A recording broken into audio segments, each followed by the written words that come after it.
Só da igreja para o Senhor, amém? Amém. Amém? Glórias ao Senhor. Olha, a gente sempre vai passar por momentos complicados, por momentos bem difíceis nas nossas vidas. E quando você se predispõe a adorar e exaltar o nome do Senhor, não importa se é tocando, se é cantando, se é ministrando a palavra, não importa. A partir do momento que o teu coração é religioso de adorar ao Senhor, alguma coisa vai acontecer. Você deixa parte do dedo lá na bateria. Hoje aconteceu de tudo ali. A baqueta caiu, eu rasguei meu dedo, bati o dedo machucado, obrigado. Mas por quê? A corda da guitarra arrebentou. Amém? Por quê? Porque é bênção de Deus. O Senhor, Ele está recebendo a tua, a minha, nossa adoração. E aí, quem não fica satisfeito com isso é o inimigo das nossas vidas. Então tudo acontece. Hoje quase que eu não chego aqui. E aí, mas eu determinei, eu tinha determinado que mesmo se fosse debaixo de chuva, perna quebrada, o que fosse, eu não ia deixar de fazer a obra do Senhor por causa disso. Porque às vezes nós precisamos perseverar. Isso que Deus quer falar na tua vida hoje. Às vezes é necessário perseverança. Às vezes, como eu falei, tudo aconteceu. Meu dedo está aqui rasgado, eu bati o dedo quebrado, a corda da guitarra arrebentou. Então tudo vai acontecer para ver se desestabiliza. A baqueta caiu. Então tudo vai acontecer para ver se tira o teu foco, para ver se tira a tua concentração, para ver se naquele momento você vai olhar e vai falar: poxa, está tudo dando errado, não vou mais prosseguir. A diferença do vitorioso, da vitoriosa e o derrotado é essa, é a perseverança. Amém? Abra suas Bíblias em nome de Jesus, em Gênesis 22. Glória a Deus. Gênesis 22, a partir do verso 1. Glória ao santo nome do Senhor. Ele é tremendo, digno de toda honra, de toda glória, de todo louvor. Somente a Ele, mais ninguém, merece honras e glórias. Amém? Vocês acharam? Em nome de Jesus. Deus põe Abraão à prova, é o título na minha Bíblia. Depois dessas coisas, Deus pôs Abraão à prova e lhe disse: Abraão, e ele lhe respondeu: eis-me aqui. Deus continuou: pegue seu filho, seu único filho Isaque, a quem você ama, e vá à terra de Moriá. Ali ofereça-o em holocausto, sobre um dos montes que eu lhe mostrar. Na manhã seguinte, Abraão levantou-se de madrugada e, tendo preparado seu jumento, levou consigo 2 de seus servos e Isaque, seu filho. Rachou lenha para o holocausto e foi para o lugar que Deus lhe havia indicado. No terceiro dia, Abraão ergueu os olhos e viu o lugar de longe. Então disse aos seus servos: esperem aqui com o jumento. Eu e o rapaz iremos até lá, e depois de termos adorado, voltaremos para junto de vocês. Abraão pegou a lenha do holocausto e a colocou sobre Isaque, seu filho. Ele, por sua vez, levava nas mãos o fogo e a faca. Assim, os dois caminhavam juntos. Isaque rompeu o silêncio e disse a Abraão, seu pai: meu pai. Abraão respondeu: eis-me aqui, meu filho. Isaque perguntou: eis aqui o fogo e a lenha, mas onde está o cordeiro para o holocausto? Abraão respondeu: Deus proverá para si o cordeiro para o holocausto, meu filho. E os dois seguiam juntos. Chegaram ao lugar que Deus lhe havia indicado. Ali Abraão edificou um altar, arrumou a lenha sobre ele, amarrou Isaque, seu filho, e o deitou no altar, em cima da lenha. E estendendo a mão, pegou a faca para sacrificar o seu filho. Mas do céu o anjo do Senhor chamou: Abraão, Abraão. Ele respondeu: eis-me aqui. Então lhe disse: não estenda a mão sobre o menino e não faça nada a ele, pois agora sei que você teme a Deus, porque não me negou o seu filho, o seu único filho. Abraão ergueu os olhos e viu atrás de si um carneiro preso pelos chifres entre os arbustos. Abraão pegou o carneiro e o ofereceu no holocausto, em lugar de seu filho. E Abraão deu àquele lugar o nome de O Senhor Proverá.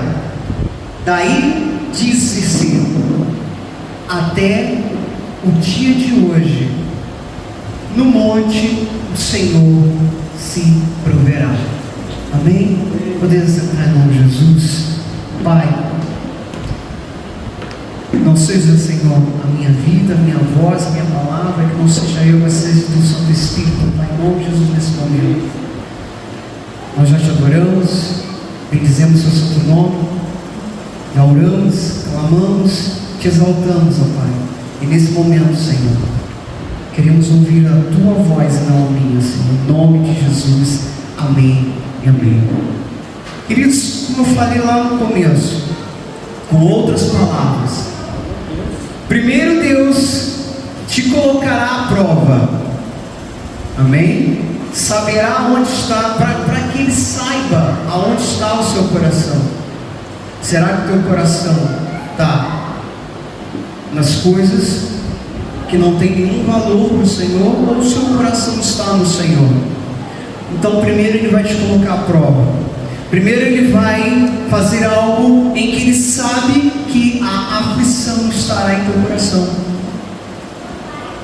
Seja um ente querido, seja um filho, uma filha, seja o que for. Ele sabe aonde o teu coração tem. Então Deus quer saber, em primeiro lugar, Ele vai te colocar à prova. E Ele fez isso com Abraão ali de uma forma tremenda. Eu confesso que não sei se eu teria a mesma dignidade que Abraão teve. Apesar de eu ter filhos suficientes para botar um em holocausto, né? Glória a Deus. Mas eu confesso que eu poderia ter 10 filhos. Eu não sei se eu teria a mesma hombridade que Abraão teve. E Deus sabe disso. Eu já falei isso para Ele. Nós não devemos ser em momento algum hipócritas com o Senhor. Fale a verdade sempre: Senhor, isso aqui eu não aguento, isso aqui eu não suporto. Mas de todas as formas Ele vai te colocar à prova. Mas não é para te ver derrotado nem caído. É para que Ele entenda, como eu falei no começo, para que Ele saiba aonde está teu coração. Deus te dará as armas certas. Ele vai colocar nas suas mãos as armas corretas. E vai te preparar primeiro para isso. A gente viu na história aqui de Abraão junto com o seu filho, junto com Isaac, que primeiro Deus estava fazendo com que Abraão entendesse a necessidade daquilo. Eu acredito que naquele momento Abraão estava com seu coração apertado, mas ele tinha que obedecer ao Senhor. Ele tinha aquela necessidade dentro dele de obedecer ao Senhor. Era seu único filho, assim como o texto mesmo nos afirma. Então, Deus vai te preparar de que forma? Aqui Deus providenciou o fortalecimento em fé e a esperança de Abraão. Se Abraão não tivesse fé naquele momento, e se lá no fundo o seu coração não fosse esperançoso, que em algum momento o Senhor ia entrar com providência, em algum momento ele cria que o Senhor entraria com providência para que não tivesse que sacrificar seu filho, mas o Senhor estava calado. A palavra diz que o Senhor, Ele trabalha na sua vida, nas nossas vidas, na minha vida, calado. Ele não faz alarde. Quando Ele está quieto, Ele está calado, é quando Ele está movendo as águas do impossível na sua vida. Você crê nisso em nome de Jesus? Aleluia. e ele preparou ali, ele fortaleceu a fé de Abraão, e ele, em esperança, tanto que lá em cima, o seu filho o interpele e pergunta: pai, estou vendo aqui a lenha e estou vendo o fogo, mas cadê o cordeiro? E uma coisa engraçada, uma coisa incrível nesse momento aqui, é que no momento em que Abraão coloca seu filho, ele monta o altar, coloca Isaac ali, sobre a lenha, amarra, a palavra diz que ele amarra seu filho, e ele em momento nenhum questionou mais ao seu pai. Você consegue entender a complexidade disso? Lá em casa essa semana eu tive uma conversa na casa, que eu falava da seguinte forma para Antônio e Pietra, a Fátima também estava junto, e eu falava da seguinte forma: tem acontecido uns eventos lá, né? E aí eu senti do Senhor a necessidade de sentar com eles e conversar com eles e falar para eles: olha, o inimigo está insatisfeito, ele tenta destruir a base. Quando ele não encontra meios de destruir a base, ele vai para as colunas. Você, não importa qual é o teu nível dentro do teu lar, você é coluna junto com a base dentro do teu lar. O teu marido é a base, o teu marido é a coluna principal, mulher. Não se sinta menosprezada nem diminuída, porque a tua responsabilidade chega a ser ainda maior do que a do teu marido. Porque se você esmorecer, o teu marido esmorecer, tudo vai cair. Entende? E naquele momento, Isaac entendeu isso. Ele entendeu que se ele esmorecesse naquele momento, alguma coisa estava para acontecer e não iria acontecer. Foi o que eu falei lá em casa essa semana. Eu falei: olha, se nós temos 4 pessoas aqui dentro de casa, se 3 caminham para a esquerda e uma caminha para a direita, os 4 não vão chegar a lugar nenhum. Tem que caminhar os 4 para a mesma direção. Não adianta eu caminhar para frente e vocês caminhando para trás, eu estarei indo para trás também. Isso é muito complexo e é muito sério, igreja. Às vezes vem um pensamento e a gente fala: não, eu não vou fazer isso. Ele que faça, ou então ela que faça. Não permita, não deixa, porque essas coisas podem romper e ruir. O tempo, a maresia, sol e chuva constantemente destrói. Elas podem destruir uma construção. E às vezes aquilo que você levou uma vida inteira para construir, você está deixando o tempo, você está deixando a maresia destruir. A maresia é o que? Às vezes é uma palavra colocada de uma forma que não era para ter sido colocada. É um gesto que não deveria ter sido colocado naquele momento. Às vezes um simples fato de parar, respirar e pensar pode salvar a tua construção de anos. Isaac naquele momento teve essa mesma responsabilidade. E aí você para observar que Deus não construiu, não fortaleceu apenas a fé de Isaac e de Abraão. Perdão, apenas de Abraão, mas também de Isaac. E os dois juntos saíram mais que vencedores. Você entende o que Deus quer falar na tua vida? Tem um ditado aí fora, um ditado que diz que uma andorinha só não faz verão, né? Entenda isso. Agora vamos biblicamente falando, a palavra diz que não é bom que o homem viva só. Não é somente de forma carnal, não é somente isso, não é somente para ter uma ajudadora ou um ajudador do seu lado, mas é também porque não é possível que você se levante de forma rápida, sozinho. Não adianta. Tem um louvor que diz que não somos super-heróis. Você não é super-homem, você não é super-herói. Não adianta. Não queira levantar-se sozinho. Ah, mas Deus é comigo. Sim.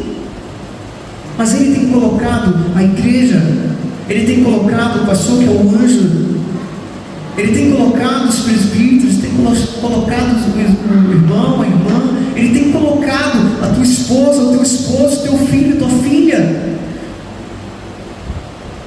Ué, mas a minha filha, o meu filho também, sim, eles são colunas junto contigo. Amados, quantas experiências eu tenho com Deus maravilhosas. Quantas experiências eu tenho maravilhosas. E sabe quem Deus usou para poder me tratar naquele momento, para poder me dar uma sacudida, para poder falar assim: olha, eu estou aqui. E usou a minha filha, na época com 9, depois com 10.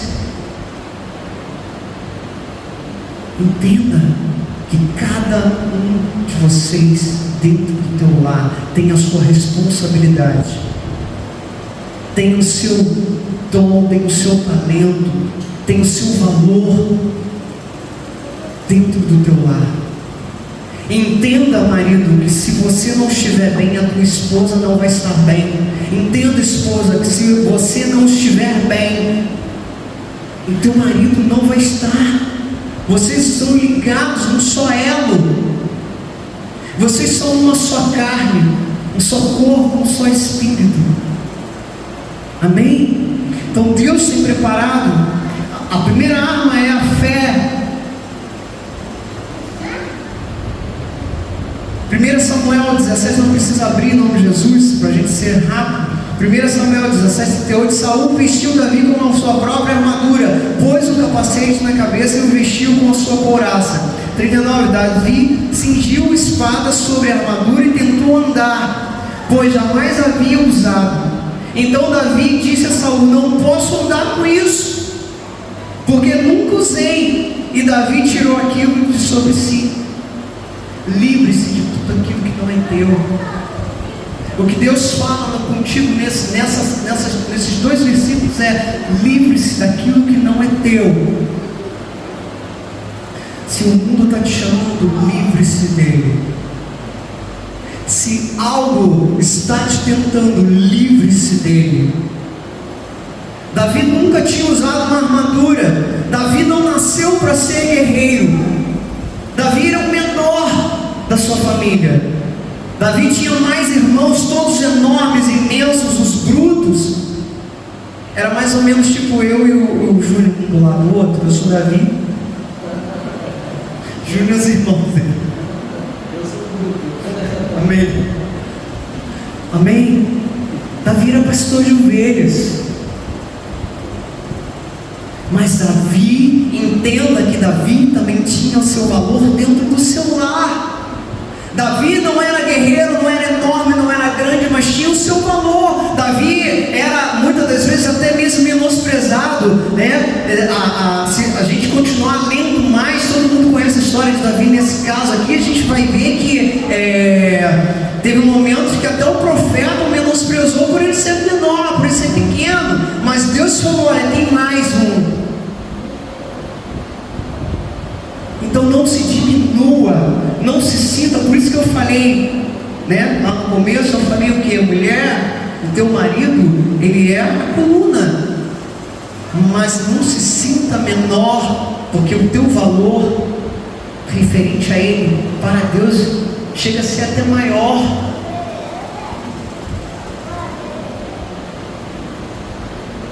Então Davi, ele era o menor, mas Davi foi colocado entre os maiores. Entende isso? E ali, Davi, Deus mostrou o valor de Davi. Deus quer mostrar o teu valor também. Deus quer fazer com que você entenda que o teu valor é muito mais, é muito além do que você tem imaginado, muitas das vezes dentro da tua casa, dentro do teu lar. Porque às vezes há momentos em que algumas pessoas vão ser usadas para tentar te diminuir. Tanto que eu falei ali no caso de Davi também, até o profeta, não por maldade, mas porque não sabia, também menosprezou em um dado momento por ele ser menor. Então, aguarde, porque é Deus quem vai te fazer crescer entre os maiores, não os homens. Jeremias 33:3: invoca-me e te responderei, anunciar-te-ei coisas grandes e ocultas que não sabes. Deus quer que você invoque.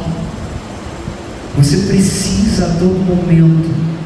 Eu passei por, como eu falei, eu quase não cheguei aqui hoje.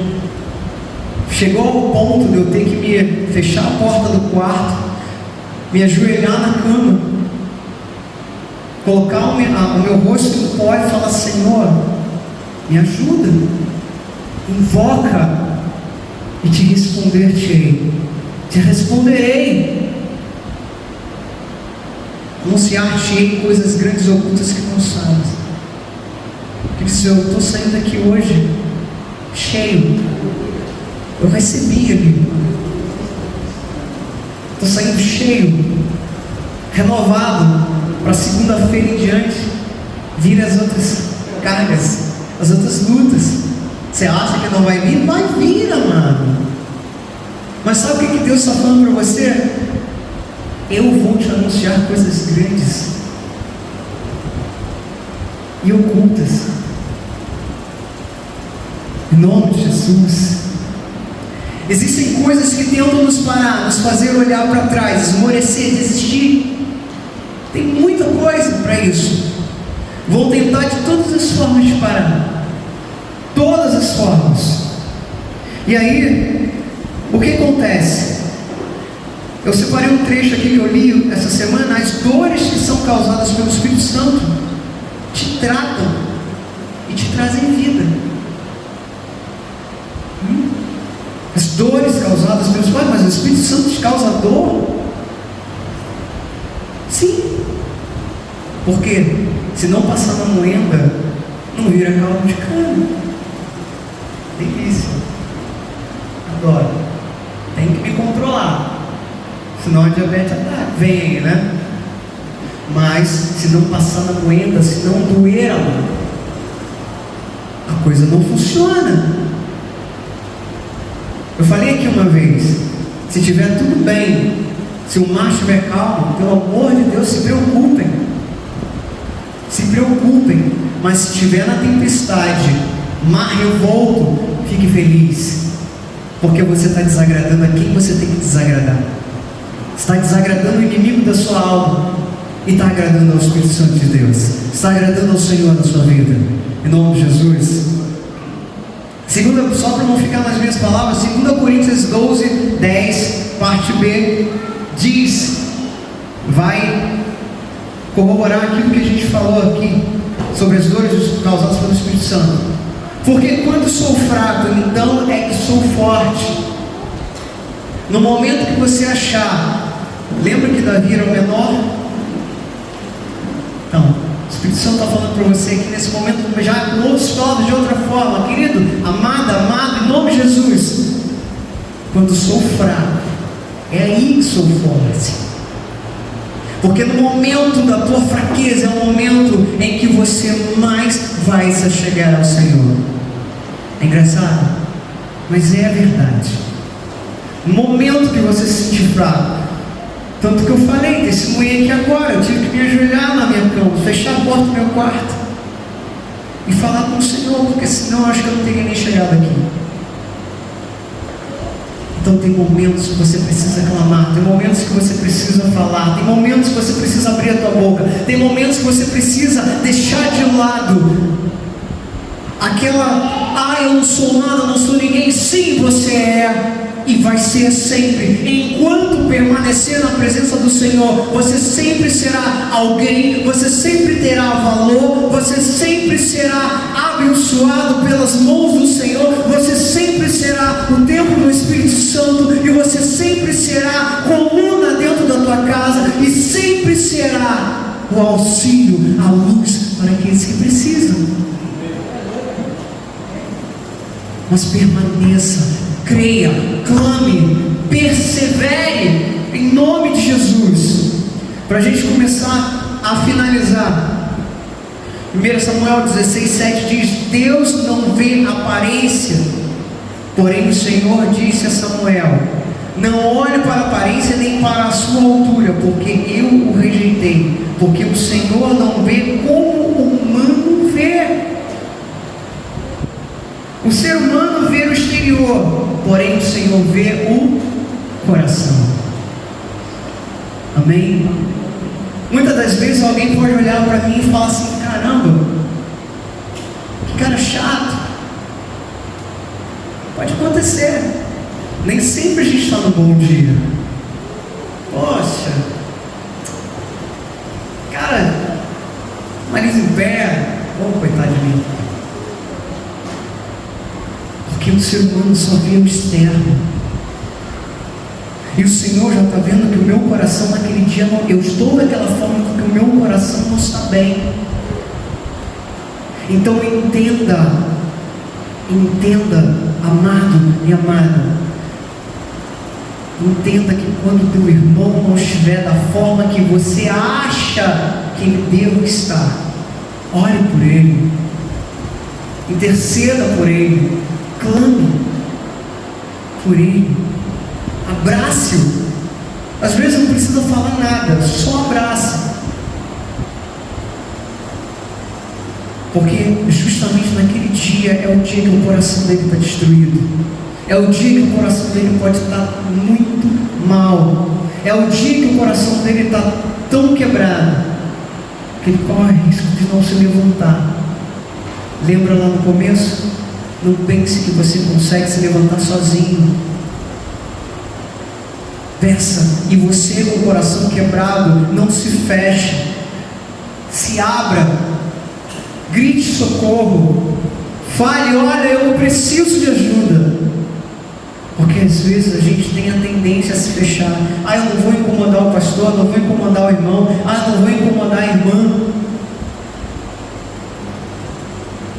Amados, nós nos reunimos aqui quintas-feiras e os domingos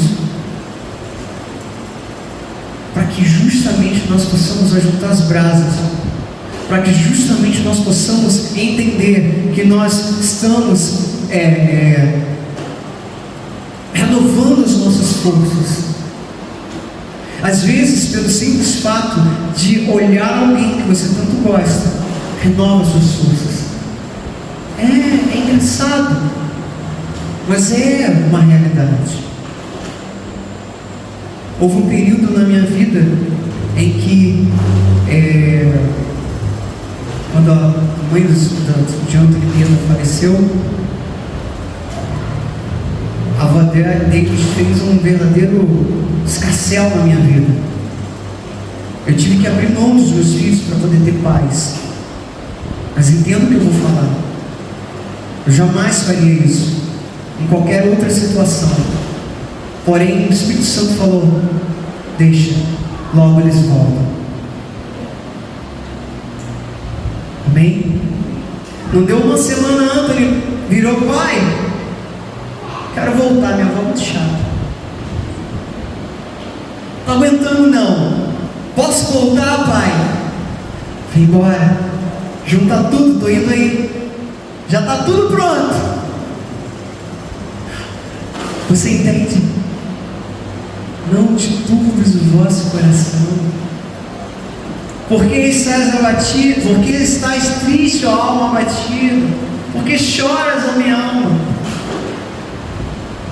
Por que não diminua o valor do Senhor na tua vida? O Senhor, Ele é grande. Não adianta de nada eu virar para alguém e falar: Júnior, olha, Deus é onipresente, onipotente, onisciente, Ele é o Rei dos Reis. E chegar, virar as costas: caramba, não tenho dinheiro para pagar aquela conta. Não adianta. Aí algum tempo depois, Pieta foi mais relutante. Ela falou assim: não vou dar esse coxinho, sabe? Aí ela foi mais relutante, porém, chegou no momento que ela já estava também tudo pronto. Quero ir pra casa. É assim que Deus trabalha, querido. Não adianta você querer lutar com suas próprias forças. Eu estava lutando com as minhas forças e eu estava perdendo. Entende? Eu estava perdendo o carinho e a admiração dos meus filhos com uma coisa tão idiota. Perdoe minha expressão. Mas aí o Espírito Santo falou: olha, deixa, logo volta. Eu falei: amém. Estava doendo? Pra caramba. Machucou? Sim. Mas assim como Abraão teve que obedecer ao Senhor e quase sacrificar o seu filho, ele teve que ir ao extremo. Imagina a ansiedade, o pico. Olha, eu acho que Abraão naquele momento tomou uns 10 losartana, Rivotril, tudo aquele homem tomou naquele momento, porque ele teve que ir até o extremo. Ele teve que montar o altar. Eu acho que ele estava montando. Eu vou fazer de minha, mas vou conjecturar aqui uma encenação. Aqui o altar, ele montando e olhando. E aí ele continuava. E aí ele olhava de novo, como quem diz, não vai falar nada. E aí ele pega o seu filho, aí vai e coloca a lenha. Ele pega o garoto, coloca em cima da lenha. Ele olha, já está em cima da lenha. Não vai falar nada, não. Com certeza. Porque o pai, filho único, esperado, querido, ansiado, foi ansiado. Com certeza. Aquele homem passou por um momento que eu não quero passar nunca. E foi aprovado. Porque ouviu a voz do Senhor. Ouça, persevere em ouvir a voz do Senhor, em nome de Jesus. Para a gente finalizar e fechar aqui, para a honra e glória do Senhor, Deus fala um pouquinho sobre perseverança em oração. Persevere em oração. Perseverança na fé com integridade. Era muito legal, eu queria muito falar sobre isso. A perseverar em fé, mas com integridade. É uma diferença muito grande. Vou pincelar rapidamente aqui. Uma diferença muito grande em você perseverar na fé e perseverar na fé com integridade. Integridade é você se manter fiel a uma determinada coisa, ou uma determinada atitude, ou uma determinada situação. Integridade é quando você não mata, não rouba, também você é uma pessoa íntegra, você não mente. Isso para a gente entender o que é integridade. Então Filipenses 1:27 fala: acima de tudo, vivam de modo digno. Preste atenção nessa primeira parte, querido. O versículo 1 fala, capítulo 1, verso 27 fala: acima de tudo, vivam de modo digno do Evangelho. Amém? Ele não falou aleatoriamente e nem disse de qualquer maneira ou de qualquer outra coisa. Ele disse: viva de modo digno do Evangelho. Agora, uma grande diferença também aqui, queridos. Nós temos aqui o do e não no. No Evangelho você já vive. Agora, do Evangelho é quando você crê, é quando você acredita, é quando você deposita a sua fé, é quando você olha para o Senhor e fala assim: olha, está difícil, É quando você ouve a voz do Espírito Santo de Deus na sua vida. É quando você entende que sem o Senhor Jesus na sua vida não há nada que você possa fazer. Lembra do testemunho que eu falei? Eu tentei com as minhas forças, eu estava perdendo, eu senti a derrota chegando. A gente sente. E aí eu tive um momento e eu falei: Senhor, o que eu faço? O Espírito Santo falou: deixa. Ou seja, não luta. Não lute contra aquilo que quer tirar a tua paz. Não lute contra aquilo que está vindo para poder tirar a tua integridade do Espírito, do Evangelho, do Espírito Santo na sua vida. Amém? Consegues entender? Entendes o que o Senhor quer falar na tua vida? Então, queridos, persevere, clame, busque, ore, exercita a tua fé, permitas que o Espírito Santo tenha liberdade na sua vida. Exercita o templo do Espírito Santo que você é. Não faça com o Espírito Santo igual pessoas que moram na mesma casa e não se falam. Já viu isso? Tem pessoas que moram na mesma casa e elas não se falam. É incrível. Às vezes se esbarram, mas o orgulho é maior. Então não faça com essas pessoas, com o Espírito Santo. Tu é templo do Espírito Santo de Deus. Então permita que Ele converse contigo. Ele está aí. Deixa Ele falar contigo. Deixa Ele conversar. Deixa Ele te orientar. Deixa Ele te mostrar, te guiar. E bendiga o nome do Senhor. Bendiga o nome do Senhor Jesus. Amém, queridos? Deus possa te abençoar, possa tratar na sua vida, possa fazer infinitamente mais na sua vida, que você compreenda além, aleluia, como a palavra disse aqui, que anunciar de coisas grandes e ocultas, que Deus possa te revelar o oculto na sua vida, em nome de Jesus. Amém? Deus abençoe, queridos, para a honra e glória do Senhor.